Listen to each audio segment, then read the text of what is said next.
Hello students, now next question of this chapter's financial statement of not-for-profit organizations. This question is related to income and expenditures account. From the following information, prepare income and expenditure account for the year ending on 31st March 2019 of an entertainment club. एक entertainment जो club है उसका अपने को 31 मार्च 2019 का जो information दी गई है उससे income and expenditures account create करना है। तो यहाँ पर हमें रिसिप्ट एंड पेमेंट अकाउंट दिया हुआ है, उस रिसिप्ट एंड पेमेंट अकाउंट से हमें income and expenditures account create करना है। तो रिसिप्ट में अपना ओपनिंग बैलेंस आ गया, लाइक मेंबरशिप फ़ी आ गई, लॉकर्स रेंट आ गया, एंट्रेंस फीस आ गया, सब्सक्रिप्शन आ गया, डोनेशन फॉर स्विमिंग पूल आ गया, interest, miscellaneous income, income from advertisement, ये तो सारी अपनी रिसिप्ट हो गई। And payment is rent, furniture purchase, salary, insurance premium, telephone charges, printing, investment purchase and cash balance, closing cash balance आ गया। तो फर्स्ट इज जो हमारा इनकम एंड एक्सपेंडिचर अकाउंट होता है उसमें एक तो किसी भी प्रकार का जो ओपनिंग और क्लोजिंग बैलेंस होता है उनको इंक्लूड नहीं किया जाता है। सेकंड थिंग, यह जो अकाउंट है रिवेन्यू नेचर्स के जो एक्सपेंडिचर्स होते हैं उनको इंक्लूड करते हैं या सेकंड थिंग। थर्ड थिंग, इसमें ओनली करंट ईयर से रिलेटेड जो ट्रांजेक्शन्स होते हैं उनको इंक्लूड किया जाता है। दैट फोर्थ इज, इसमें जो ट्रांजेक्शन इंक्लूड किए जाते हैं उनमें adjustment just like depreciations and outstanding, prepaid, earned जो भी रहते हैं उन सबको हमें यहाँ पर इंक्लूड करना होता है, इनको एडजस्टमेंट करना होता है।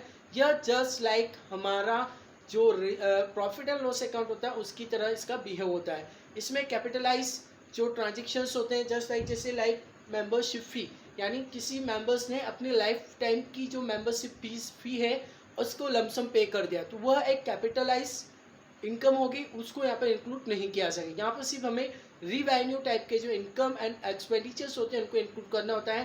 तो ओके, नाउ लेट्स स्टार्ट, हम स्टार्ट करते हैं। Okay, this is now same format of receipt and payment. First is heading of organisation, then name of account and format, expenditures, amount, income and amount. So now let's start about the solve the questions. First is income side receipt. तो first is opening balance, तो इसमें omissions होता है तो opening balance हमें इसमें include करना ही नहीं है। लाइक मेंबरशिप फीस, यानी किसी जो कोई मेंबर्स है उस मेंबर ने हमें पूरा उसकी जो लाइफ टाइम की जो मेंबरशिप थी वो पे कर दिया, तो ये लमसम अमाउंट है, बड़ा अमाउंट है, नेक्स्ट ईयर और पास्ट नेक्स्ट ईयर से रिलेटेड है, यानी ये एक कैपिटल नेचर की इनकम है, इसको यहाँ पे इंक्लूड नहीं किया जाएगा, तो इसको भी नहीं लेना है। लॉकर्स रेंट, लॉकर्स से हमें जो करंट ईयर का रेंट मिला है उसको यहाँ पर एंट्री करना है, उसको यहाँ पर लिया जाएगा। तो इसको यहाँ पर हम तो रिसीव्ड हो रहा है तो इसका सीधा सा अपना कहाँ चला जाएगा, ये अपना इनकम साइड में अपना ये इंक्लूड हो जाएगा, इनकम साइड में इसको लेकर अपने को चलना है। तो ये उसी प्रकार नेक्स्ट इज अपना जो रहता है एंट्रेंस फीस, तो एंट्रेंस फीस जो अपना करंट ईयर से रिलेटेड जो दिया हुआ है उसको अपने को लेके चलना है, उसको यहाँ पर शॉप करना है। तो ओके, स्टार्ट करते हैं by lockers rent.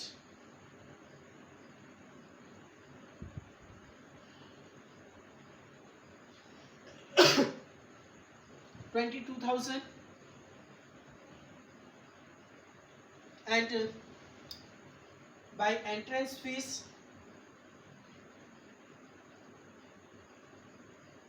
Entry fee आ जाएगी, अपनी एंट्रेंस फी आ जाएगी 5,700। नेक्स्ट सब्सक्रिप्शन,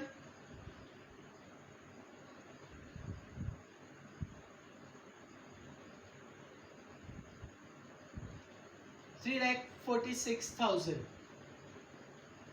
अब यहाँ पे आप देखिए सब्सक्रिप्शन जो हमारा इसमें दिया हुआ है नेक्स्ट ईयर का दिया हुआ है 11,600, करंट ईयर का दिया हुआ है 3,46,000 और प्रीवियस ईयर का दिया हुआ अपना 40,200।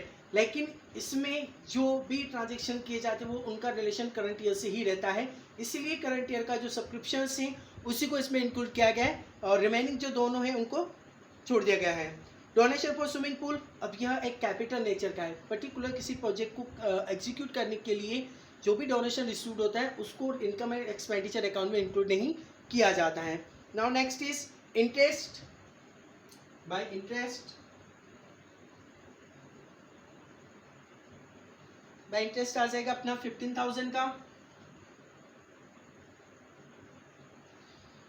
Next miscellaneous income,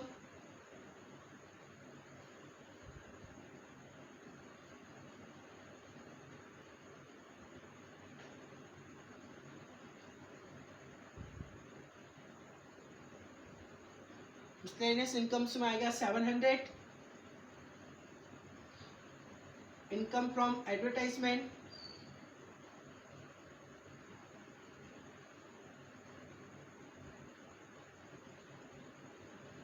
$12,000। ओके, ये था इसका इनकम साइड का। Now expenses, first is to rent,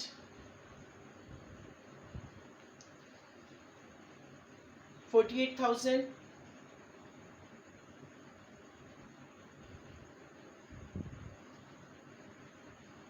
to salary,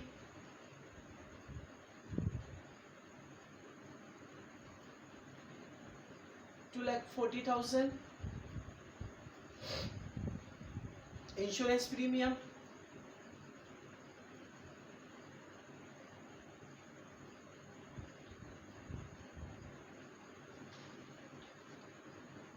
$12,600।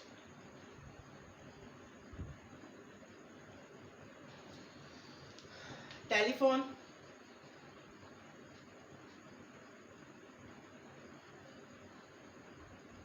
expenses 18,200। printing,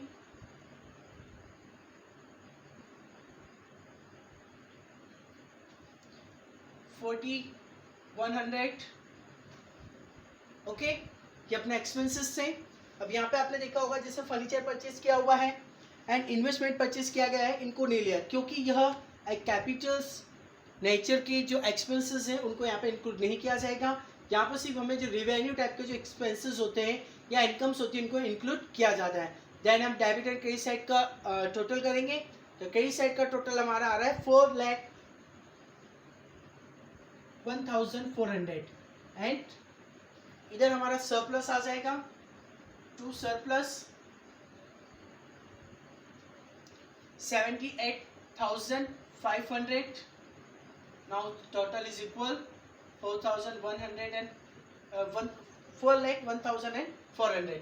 तो ओके गाइस, ये अपना इनकम एंड एक्सपेंडिचर्स अकाउंट का एक क्वेश्चन था जो सॉल्व किया है।